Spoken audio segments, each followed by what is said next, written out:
I'm going to give a brief introduction. We are here today to represent people who have myalgic encephalomyelitis and chronic fatigue syndrome. We have had 30 years of federal neglect. There has been virtually no funding for researching this disease. HHS has completely ignored us, and as a consequence, after 30 years, 1.3 million people have this illness. Contrary to popular mythology, this illness not only disables, but it can kill. And these are some of the pictures of the people who have died of myalgic encephalomyelitis, also known as chronic fatigue syndrome. They died very young. The youngest one was 17 years old, but we have people in their 30s, in their 20s. This is David Chirkle, age 17. Tracy Lee Ash died at age 26. They died of the illness and of complications due to the illness. We're here to request the federal government and our representatives to pay attention to us, to stop ignoring us, to fund us, and to help us secure treatment. Thomas Michael Hennessy Jr., 59, died in September of 2013. Tom contracted ME/CFS in the 1980s. Despite trying to continue working as an advertising executive, he became bedridden. At a conference in San Francisco, he gave a speech that didn't mince words. He said, "We are sick, often deathly ill, and we are not fatigued. Change the goddamn name." Tom continued his drive to have the U.S. government change the name chronic fatigue syndrome to ME throughout his life. Tom founded May 12th ME/CFS International Awareness Day. While May 12th is observed internationally, it is not recognized in the U.S. Tom was critically injured in an automobile accident in 2009, which left him in constant pain. Tom left his mother, Kate, 2 sisters, and 4 brothers and their families. His father predeceased him. Tom's relentless advocacy will be missed by patients and friends worldwide. Allison Hunter struggled with many years as a child with ME/CFS in Australia. She died at age 19 of complications of the disease, including heart damage, massive ulceration to her throat, failure of her gut and bowel, and horrendous neurological symptoms. A foundation was named in her memory. Allie's dream was that young people with ME/CFS would not be alone. Casey Ryan Farrow died on July 4th, 2005 in his sleep at age 23. An autopsy showed he died of myocarditis, a viral infection of the heart muscle. Casey had ME/CFS since the age of 9. He had recently gotten his associate degree and was planning on further education as he worked as a shift manager. Casey was the son of Pat and Bruce Farrow of Sun Prairie, Wisconsin. A kind and gentle person, he also leaves a sister, Michael Susan, his grandparents, aunts, uncles, and many cousins. Just go right in front of Johannes. Patrick Wiley Kelley died in April of 2012 at age 42. Born in Minneapolis, Patrick graduated Phi Beta Kappa from Macalester College.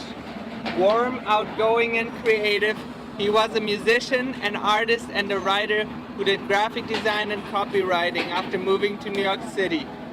He had been on Dr. Jacob Teitelbaum's protocol and tried yoga and meditation and other self-help methods over the 17 years that he struggled with ME/CFS.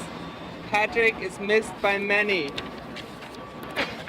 Sofia Mirza was an active and outgoing young woman who loved to travel and to hike. She died on November 25, 2005 at age 32. Her death came just 6 years after contracting a flu from which she never recovered. Her mother helped to care for a bedridden daughter until Sofia was forcibly removed from her home and placed unattended in a psychiatric ward. Although Sofia was eventually returned to her home, she never recovered from the experience. Her autopsy found damage to 80% of the dorsal root ganglia along her spine. Sofia was the first person to officially die of chronic fatigue syndrome in the UK. Lynn Gilmore died on December 4th, 2008. Can you do louder? Lynn was a healthy teenager in the UK who enjoyed swimming, sailing, and cycling before she was struck with myalgic encephalitis at age 14. The disease left her bedridden, partially paralyzed, and unable to talk or drink, and produced acute cognition problems and horrific pain. She leaves her mother, Kay, who was an advocate for ME, and her father, Richard, both who cared for her. One journalist who wrote a story about Lynn said, "I have seen African children suffering from starvation, met people dying of AIDS, patients paralyzed from the neck down, others in the last stages of terminal cancer, but I had never seen a living person as desperately ill as Lynn Gilmore." Tracy Lee Ash died on March 7th, 2002 at age 26 from ME/CFS-related causes.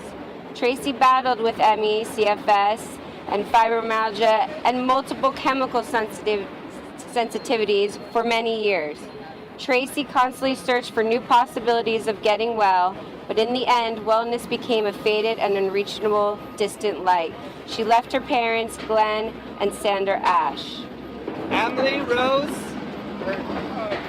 Rose Collingridge died just weeks before her 31st birthday on March 18, 2012 from heart complications.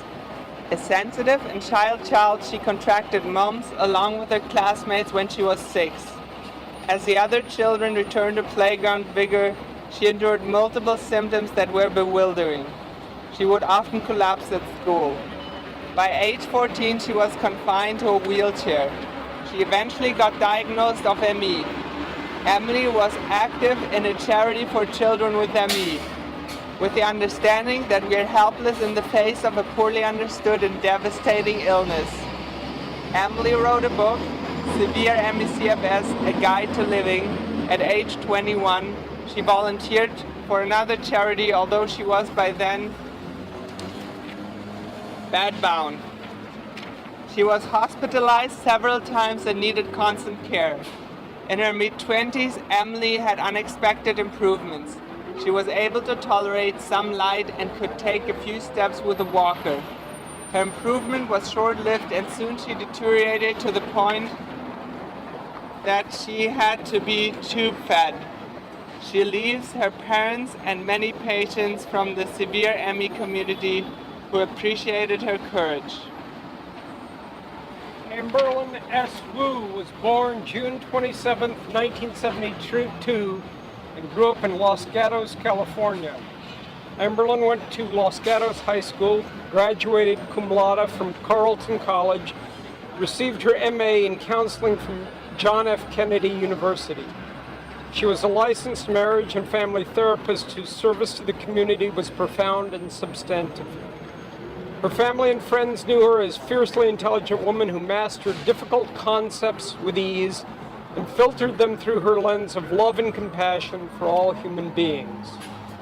Amberlynn loved playing music and enjoyed studying and teaching dance and choreography, including ballet, jazz, and ballroom.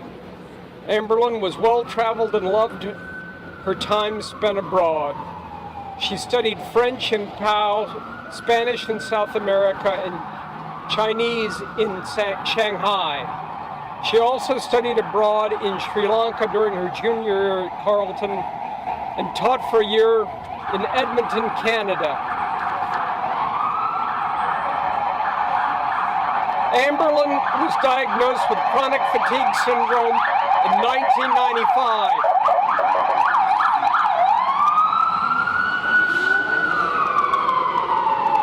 Despite her battle with the illness, she still completed the curriculum to become a licensed marriage and family therapist. As her health continued to deteriorate, she dedicated her life to building a supportive community for people battling the impact of this tragic disease. She actively maintained a support website, communicating with people all over the world to spread the newest information about CFS and the different ways people are coping with the illness. She utilized her creative abilities to raise funds for CFS through art, crafts, and jewelry, and often raised the spirits of those with CFS through her poetic words.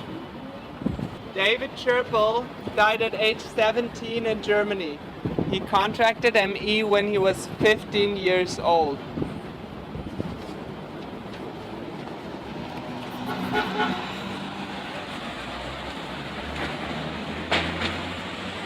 Before his illness, Davis was a normal teenager with no problems at school.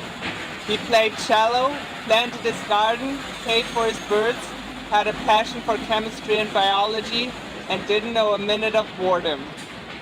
It took 9 months for David to get a diagnosis, during which he declined steadily. The last months of his life he was so ill that he couldn't bear any sound or the presence of other people. He couldn't handle intellectual information.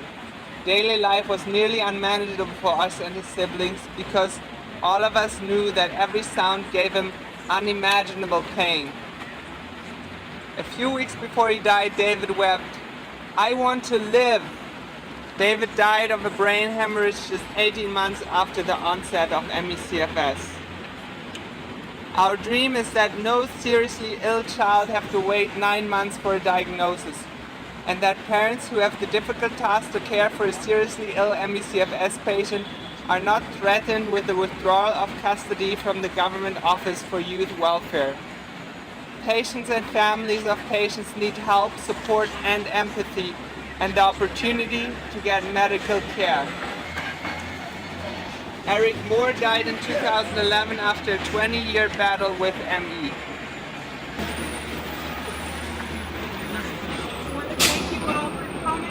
That's a representative from Diane Feinstein's office. He's taking all the materials with him up to her office. Susan and I will make an appointment to go talk with her staff personally about this. This is not a good time for that. But at a later time, we will do that. So at this point, we've got petitions and information, fact sheets, the cover letter from the doctors, to HHS, to Nancy Pelosi's office, and to Diane Feinstein's office. And Susan and I will stay on top of